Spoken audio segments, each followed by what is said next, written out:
what we were going to do today and tomorrow, we're going to talk fundamentally about how we can help immigrants find jobs that make use of their experience and expertise and education. Now, I know all of you are doing this kind of work already, so I mean, you know how to do it. This is not a remedial course. It's like you're not here because you don't do it well, obviously.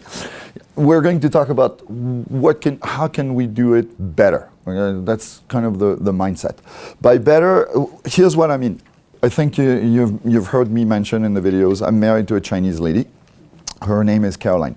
So Caroline and I did a series of workshops throughout the province of Ontario that was funded by the federal government for, counselors, program managers, job developers in immigrant servicing agencies throughout the province. So I got to go to Sault Ste. Marie, Thunder Bay, and all these places. And it was just like here, like a two-day workshop. So generally speaking, what we found through these workshops is you could kind of divide the people involved in either helping immigrants or students, foreign students. I understand some of you work with foreign students more than immigrants. Okay? The people who help immigrants and foreign students find jobs in Canada can be generally speaking divided into two categories. One category of people who have immigrated themselves to Canada and became counselors. Another category is people who grew up in Canada and who typically have a background in human resources or social work, something along those lines. And what we found is the people who came to Canada as immigrants, as adults, quite often had very limited work experience inside Canadian organizations. They've worked in the not-for-profit sector, but they've never worked in either the government or a corporation, for-profit corporation. When it came to people born and raised in Canada who had a background in social work or human resources, the challenge was for them not having gone through the immigration process, which meant that there were some elements which they may not appreciate fully. So the goal of the workshop is essentially to bring all these elements together so that people will be able to see the whole picture. And you're going to hear a lot about my own experience as a counselor. So what I mean by that is, for a period of about 5 years, I was working extensively with the city of Toronto. At the time, there were very few programs for immigrants who had a high level of formal education. So during that period of time, whenever the city of Toronto had someone who had a bachelor and many years of experience, master's or PhD, they would send me that person and I would work with them one-on-one to teach them how to find themselves a job. That was the goal of the program. And I was able to help a number of them do that. And by working with them one-on-one, I learned a number of things, like kind of some things that work, some things that don't work. And so today and tomorrow is about giving you some of that information as much as possible. I also worked on the receiving end. What I mean by that is when I worked for Xerox, I was working as an engineer at that time. And I didn't have a budget. I couldn't hire a technician, but I still wanted to have someone do some of the technical work I had to do. So I went through one of the not-for-profit agencies in the Toronto area. At the time, that one was called Center for Advancement in Work and Living, and then they changed the name to Jumpstart, and I don't know what they're called today, but the equivalent of the Center for Newcomers or like an agency like that. And at the time, there was a program from, the acronym was HRDC. The idea was the corporation didn't have to pay the salary of the person. That was paid by the federal government. What all Xerox had to pay was the bus tickets for that person. So we could have someone for 8 weeks. I mean, the idea was to get their foot in the door, obviously. And on our side, the idea was we could see, we could test them out, if I can put it that way. That was kind of an extension, like an extended interview. And I had 14 people like this, one after the other. And I was able to, and the unspoken deal with the agency was, well, you send me somebody, I help them find a job. And I was able to help 9 of them find a job in their field. So I saw what happens also on the kind of the employer side.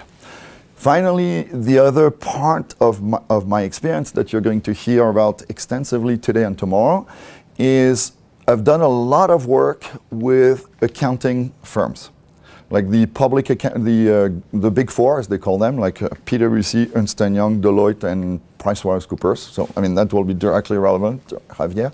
So, the idea is, and that started in 2004.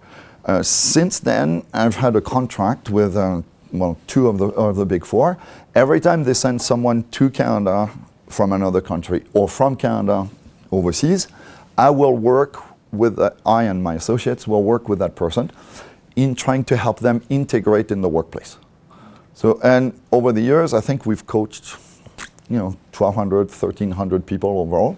And we've seen a lot of things some things that work again, and some things that don't work. So my goal is to kind of put all that together and hopefully give you some suggestions, ideas, things that you can use concretely. And you'll see this is definitely going to be very practical. It is meant to be about how do you do, first, how do you work with people one-on-one? What do they need to learn?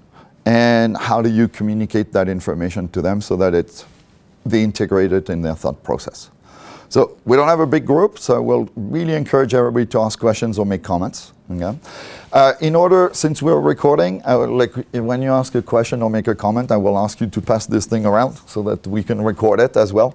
So very simply, why we're here. So you all know that. So I'll use interchangeably the acronym IEP, Internationally Educated Professionals, and immigrants. Some of you may use other acronyms. I've heard FTP, like Foreign Trained Professionals. I've heard, what was that? Oh, there's plenty of acronyms, okay? Whichever one you want to use, then that's not a problem. One important thing, when I use the word immigrant, I am an immigrant. The definition of immigrant is simply somebody who lives and works in a country which is not the one where he or she was born. There is no negative connotation associated with that word. I'm just using it, straight from a descriptive perspective. The other thing that we are going to discuss extensively is the disconnects between the way immigrants look for work and the way Canadian organizations recruit. I'm sure you all know when immigrants look for work in Canada, fundamentally what they try to do is look for work the way they would have back home. And the same is true for foreign students. And as a result, the big challenge is, well, that sounds great, that would work well back home, but it doesn't work here because organizations recruit in a different way. And we're going to discuss extensively why Canadian organizations recruit the way they do. Because it is important, if you understand why, I find it helps so much people know how to change their behavior. Like if you know why, it's way easier to change your behavior. So, as I mentioned, so we're going to work. I'm going to address the 2 key categories of counselors. I'll just use that word, or coaches, the generic word. Okay. So the idea is giving everybody information about kind of what happens. Like both obviously on the candidate side and on the recruiter side. So we'll look at the impact of cultural differences on immigrants and on organizations. We're also going to look at how to manage those differences during the job search process. So for the candidates, the recruitment and selection process from the organization's perspective, and looking at the impact of those differences during the counseling process. Because I'm sure you've had situations where you have a client, it's absolutely obvious to you what they should do, and that's not what they're doing. Like kind of why, and how do we manage that? So we're going to, as I said, we'll use a number of real life examples. I'll tell you what happened, because some of the people I've kind of followed over the years, so I can tell you what happened over time.